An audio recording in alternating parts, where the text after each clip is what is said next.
vamos a comenzar con el tema de hoy, que es la evolución biológica. Vamos a hablar sobre la evolución de las especies, o sea, cómo fueron variando las especies en el tiempo, cómo evolucionaron.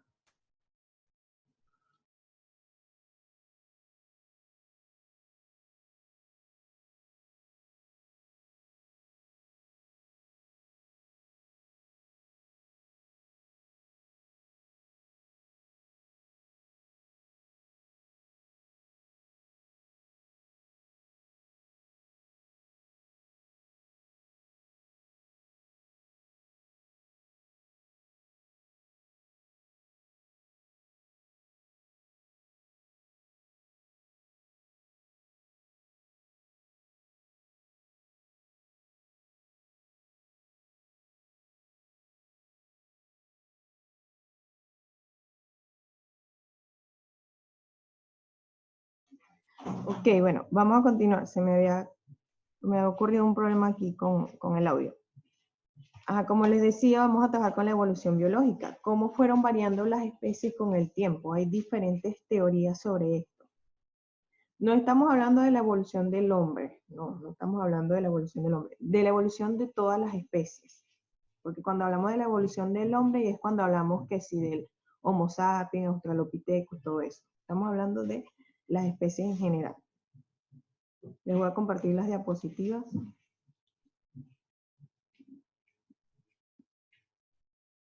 ¿Se ven las diapositivas?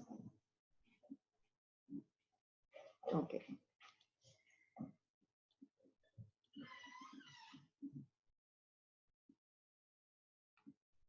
Bueno, tenemos entonces que la evolución biológica es la transformación gradual y progresiva partiendo de formas de vidas primitivas y ancestrales, es decir, las primeras formas de vida que surgieron. Estas fueron transformándose en el tiempo, transformándose hasta las especies actuales que existen en la Tierra. Ha ocurrido a lo largo de extensos periodos de tiempo. Pero estas teorías sobre el origen de las especies se basan principalmente en dos, que son las teorías fijistas y las teorías evolucionistas. Vamos a hablar primero sobre las teorías fijistas. Esta teoría perduró hasta el siglo XVIII y consideraba que todas las especies eran invariables, es decir, eran fijas en el tiempo. Ellas no evolucionaban, no variaban, y que fueron creadas por la voluntad de Dios. Todas las teorías fijistas van a plantear que las especies fueron creadas por un ser supremo, por un Dios o por cualquier otro ser supremo, depende de la creencia que tengan. Los fósiles se consideraban caprichos de la naturaleza, que no tenían relación con los seres actuales. O sea, lo veían como casualidades que, o sea, ellos consideraban que, por ejemplo, un fósil no lo veían así, sino que era una roca que parecía a una especie que estuvo enterrada, pues. Por eso lo denominaban caprichos de la naturaleza, que era, por ejemplo, una roca que se parecía a alguna especie. Carlos Linneo fue uno de los que postuló las teorías fijistas.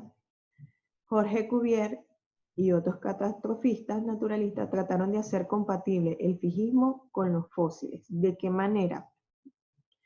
Ellos planteaban que esos fósiles, o sea, ya ellos trataron de aceptar los fósiles. Anteriormente decían que eran caprichos de la naturaleza. Pero Jorge Cuvier, con otras personas, trataron de aceptar a los fósiles como parte del fijismo. ¿Pero de qué manera lo hacían? Ellos señalaban que había una época donde habían ciertas especies, pero ocurre una catástrofe, entonces estas se extinguen, quedan allí, y las especies que aparecen de nuevo es por otra génesis, o sea, otro surgimiento. O sea, que eran como varias décadas. En una década hubo un grupo de especies, ocurrió una catástrofe, entonces por eso quedaron esos fósiles.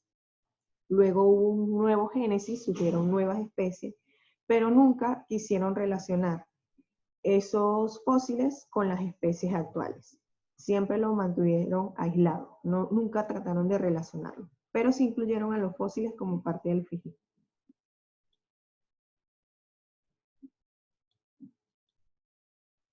Vamos ahora con las teorías evolucionistas. Una de las primeras teorías es la teoría de Lamarck, llamada transformismo o herencia de los caracteres adquiridos. Leticia debe recordar muy bien esta teoría, porque ella la expuso el año pasado y lo hizo muy bien, ¿no? Lo de las jirafas, a ver quién recuerda eso de las jirafas. ¿Quién recuerda esta teoría de Lamarck que está relacionada con las jirafas?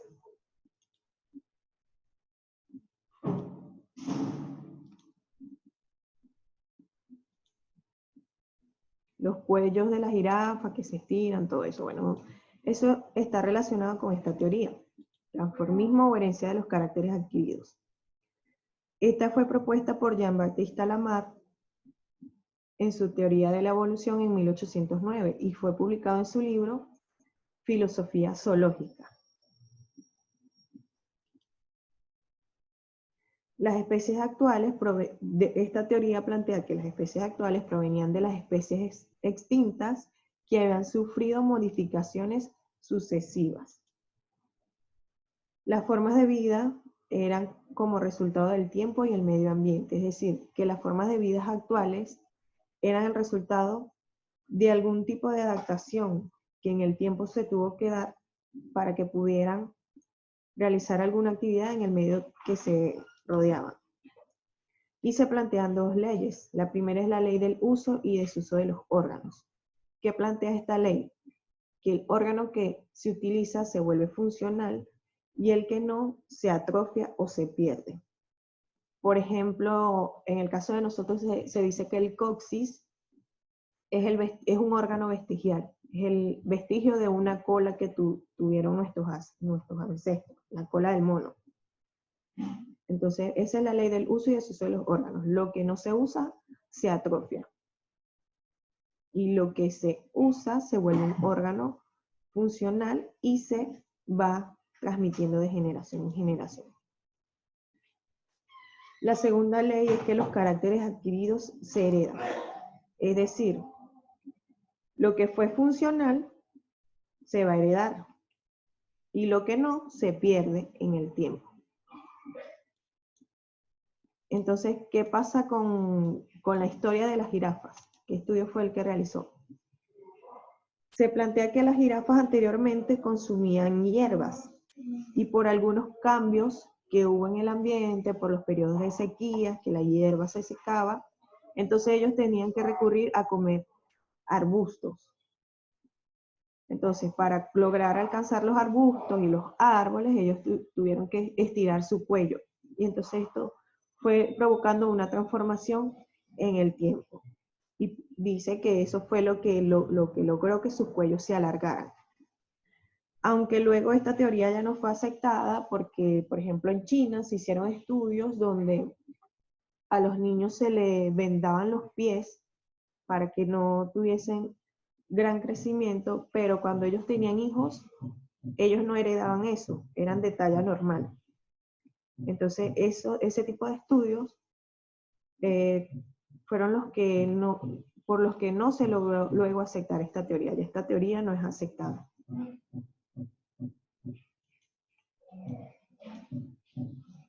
Seguimos con las teorías evolucionistas y tenemos a la teoría de Darwin. La teoría de Darwin es la selección natural. Charles Darwin en 1859, en su libro El origen de las especies, describe su teoría sobre la selección natural. ¿De qué trata esta selección natural? Lo han escuchado mucho, creo, esto de que el más apto sobrevive. El más apto sobrevive. Es decir, aquel que logra adaptarse a los cambios es quien va a sobrevivir en el tiempo. Quien logre los cambios morfológicos, fisiológicos y etológicos, recordemos que tenemos 3 tipos de adaptaciones, morfológicas, etológicas y fisiológicas, ellos son los que van a lograr sobrevivir, los que se adaptan. Entonces, esta selección natural plantea que es un fenómeno por el cual la naturaleza selecciona los mejores caracteres que pasarán a la siguiente generación. ¿Cuáles son esos mejores caracteres?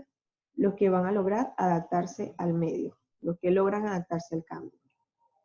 Aquí tenemos a Charles Darwin, su libro El origen de las especies, y aquí tenemos uno de los que fue sus estudios. ¿Qué hizo Charles Darwin? Él realizó un viaje, llegó hasta las Islas Galápagos y allí observó en distintos cayos, o sea, en todas las Islas Galápagos, en diferentes zonas, habían estas aves que son los pinzones. ¿Qué pasaba con estas aves? Depende a la zona donde estaban estas aves, su pico iba a variar. Depende de qué, de su tipo de alimentación. Si tenían el pico así corto y fuerte, era porque consumían semillas. Si lo tenían más largo, porque así se alimentaban del néctar de las flores. Entonces, exacto, así como me dice por aquí Alison, el pico según su comida. Entonces, con esto él demostró esto de que el más apto sobrevive. Esa ave tuvo que adaptar su pico a la zona donde estaba para poder sobrevivir, para poder alimentarse. Logró adaptar su pico a la zona donde se encontraba.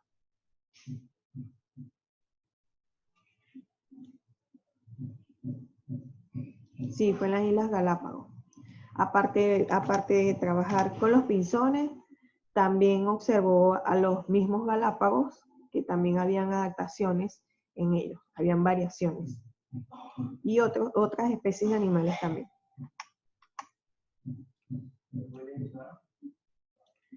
Seguimos con las teorías evolucionistas, tenemos a la teoría de las mutaciones.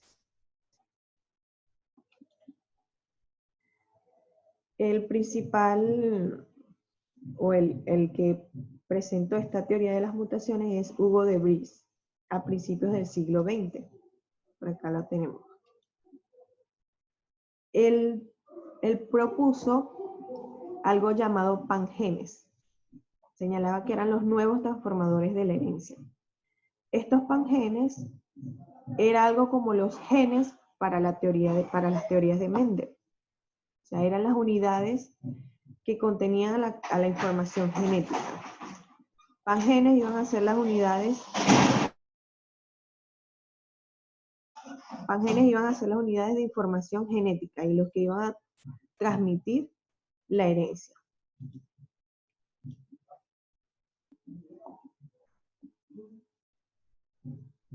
Estos pangenes eran unidades independientes y diferenciadas que regían rasgos hereditarios mayor que los de Mendel. O sea, que tenían mayor capacidad de producir cambios, más que los genes, señalaba esta persona. Y él determinó que las mutaciones eran variaciones a gran escala que pueden producir nuevas especies en una sola generación. O sea, digamos que en una misma década van a haber variaciones en una especie. No es necesario que pase tanto tiempo. Si la mutación es perjudicial, los organismos menos aptos son eliminados, pero si es útil, la especie seguirá un nuevo rumbo evolutivo. Entonces, prácticamente señala que si la mutación es favorable, se va a heredar, pero si no lo es, se va a perder ese carácter.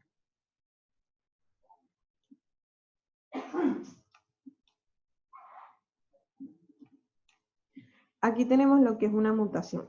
Tenemos una cadena de ADN. Recordemos que las bases nitrogenadas son complementarias y que estas hebras están unidas por la complementariedad. Guanina va con citosina, adenina va con timina. ¿Cuándo ocurre una mutación? Cuando hay un error en esto, cuando hay un error en la complementariedad. Por ejemplo, adenina es rojo, citosina es verde, y aquí me está uniendo una citosina con una adenina, cuando eso no es posible.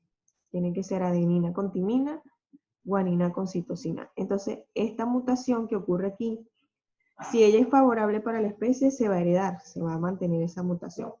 Pero si no lo es, se va a perder.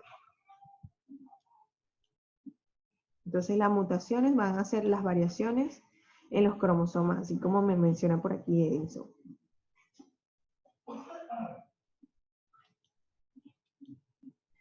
seguimos, tenemos las teorías evolucionistas todavía, tenemos la teoría neodarwinista o sintética, que es esta y la que viene a continuación son las más aceptadas, son las aceptadas actualmente.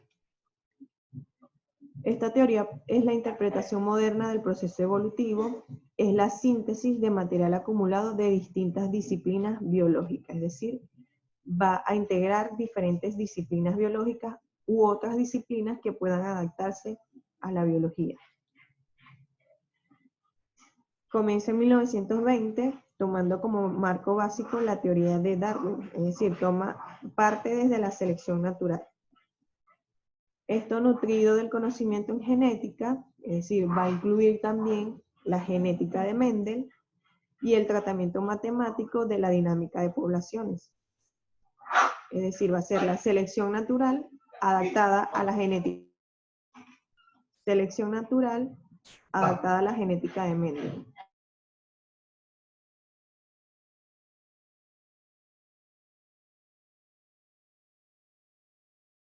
Tenemos que esta teoría es la evolución gradual de las especies. Se explica mediante la aparición de las mutaciones y su posterior criba por selección natural. Es decir, también va a incluir a las mutaciones. Fíjense, ya está incluyendo selección natural de Charles Darwin, genética de Mendel, y está incluyendo también a las mutaciones de Hugo de Vries. Todos los fenómenos evolutivos admiten una explicación a partir de los mecanismos genéticos. Es decir, está tomando tanto a pangenes como genes como unidades de herencia. En conclusión, para esta teoría, la evolución es una combinación de las mutaciones al azar, recombinaciones de genes, selección natural y el aislamiento geográfico, porque recordemos que el ambiente también va a influir en el fenotipo de los individuos. Entonces, por ejemplo, aquí tenemos de un conejo, va a tener el aislamiento genético de las poblaciones, unos van a estar en una zona geográfica, otro en otra zona geográfica, lo que va a causar diferentes características genéticas de acuerdo al ambiente en el que se desarrolla. También van a actuar la acumulación de variaciones por mutación, por ejemplo, miren aquí cómo varía la forma de sus orejas, esto debido a alguna mutación. También a la selección natural, porque si no logró adaptarse a este ambiente o a este ambiente, no va a sobrevivir. Influye también el aislamiento reproductivo de las nuevas especies, o sea, que estas especies que se formaron sean capaces de reproducirse.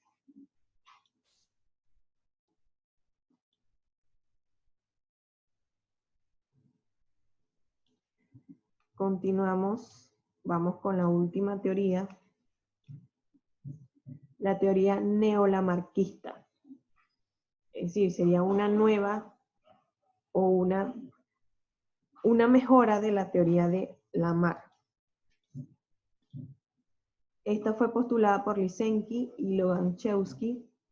Retoma la influencia de los factores ambientales en la evolución, que era lo que planteaba Lamarck. Que, por ejemplo, las jirafas tuvieron que adaptar a su cuello por el tipo de alimentación que necesitaban. Pero tomando en cuenta la existencia de los genes. O sea, no solo que era el ambiente que influía, sino que también era parte de las características genéticas de esos individuos. Toma el efecto del ambiente como causa de las variaciones biológicas, el efecto del ambiente en el control de los procesos biológicos, y también considera que todo lo que va a influir en la evolución va a ser la provisión de nutrientes, las radiaciones, la variación de la temperatura, contaminantes y otros factores propios del ambiente al que se está expuesta una población. Es decir, todo esto va a contribuir a la formación de los caracteres. Igualmente, todo esto también puede contribuir a que se forme o a que se produzca una mutación. Se realizaron abundantes experimentos con bacterias, plantas y animales para demostrar esto. Entonces, la teoría neolamarquista es básicamente como la anterior, como la sintética, pero tomando en cuenta con mucha más fuerza lo que es la influencia del ambiente. ¿Por qué? Porque el ambiente puede causar muchas variaciones, tanto provocando mutaciones como la formación normal de caracteres genéticos, tanto en mutaciones como en la influencia de los caracteres genéticos.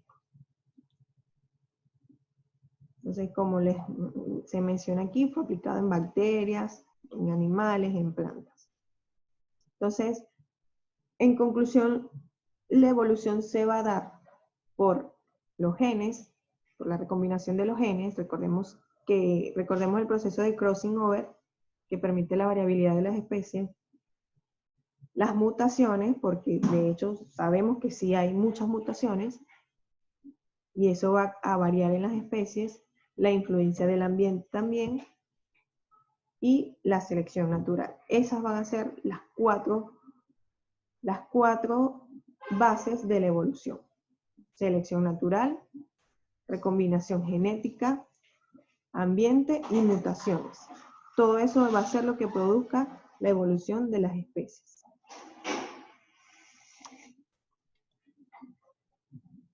Esas son todas las teorías evolucionistas. De este tema nos estarían faltando las evidencias de la evolución, pero también como es un poquito largo, lo retomamos la próxima semana. Entonces, ¿alguna duda, algún comentario sobre estas teorías?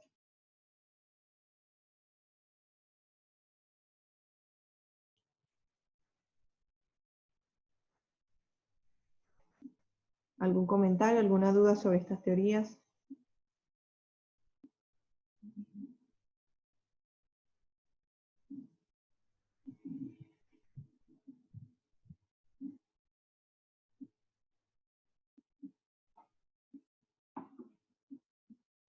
Por aquí me dice, las algas evolucionaron y por eso hay plantas terrestres. Esa es la teoría, de que las plantas terrestres evolucionaron de las algas.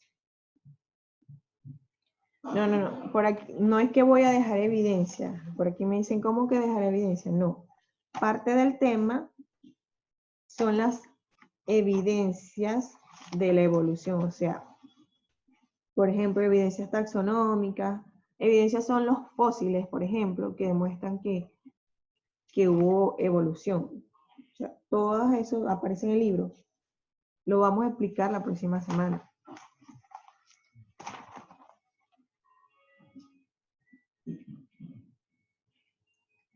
¿Alguna duda sobre una de las teorías?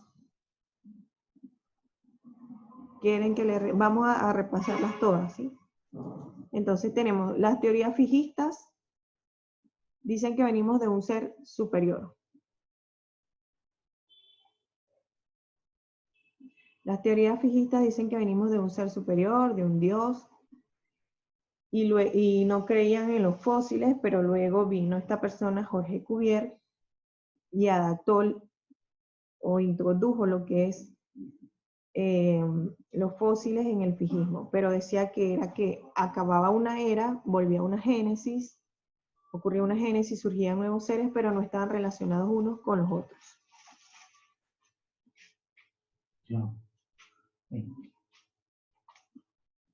Pero no estaban relacionados unos con los otros. Tenemos la teoría de Lamarck, que decía que estaba influenciado por el ambiente, de acuerdo a sus necesidades. La jirafa tuvo que adaptar su cuello para poder alimentarse. Y plantea la ley del uso y desuso, que los órganos que sí se utilizan se van transmitiendo de generación en generación, y los que no se usan se atrofian. Y la segunda ley, que los caracteres adquiridos se heredan, es decir, la transformación que hubo, el carácter que el órgano que sí se usó, la función de ese órgano se va a transmitir a la siguiente generación. Luego tenemos la teoría de Darwin, que es la selección natural. De hecho, esto de el más apto sobrevive se aplica en muchos términos, no solo en la biología, se aplica también en la sociedad. Esto de que el más apto sobrevive. Lo aplican en la sociedad, aunque este término viene del libro del origen de las especies.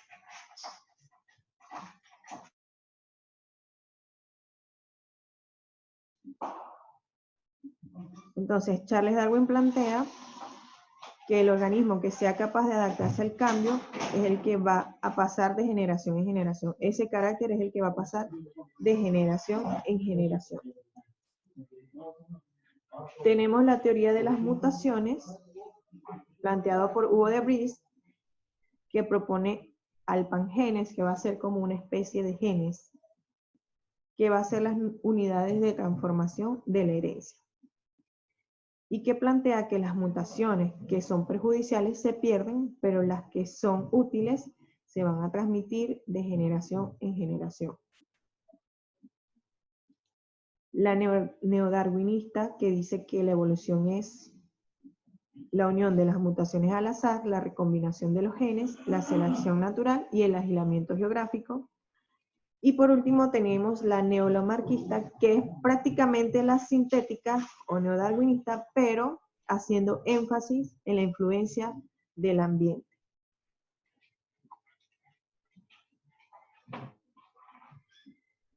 Entonces, con esto terminamos. No les voy a dejar tarea hoy, pero la próxima semana vamos a trabajar, como les dije, con las evidencias taxonómicas, evidencias embriológicas, evidencias biogeográficas. Allí vamos a hablar de lo que son los órganos vestigiales, como le mencioné, por ejemplo, lo del coxis, que se dice que es un vestigio de lo que alguna vez fue nuestra cola. Eso lo vamos a mencionar en la próxima clase y vamos a trabajar con la aplicación práctica.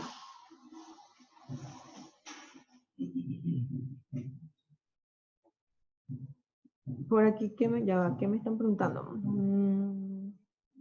¿Es en serio que en Europa la gente es blanca por el clima?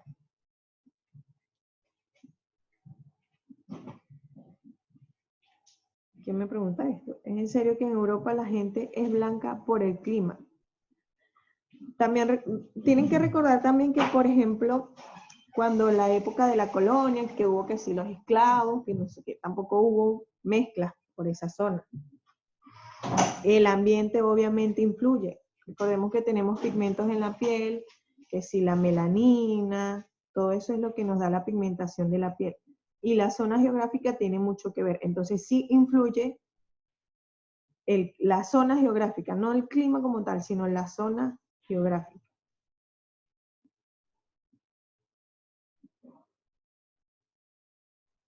Otra pregunta.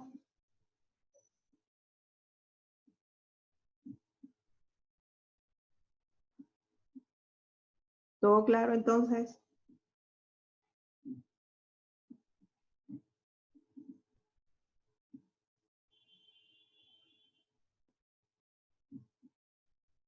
Bueno, entonces con esto terminamos. Me despido, nos vemos el próximo viernes. Feliz fin de semana.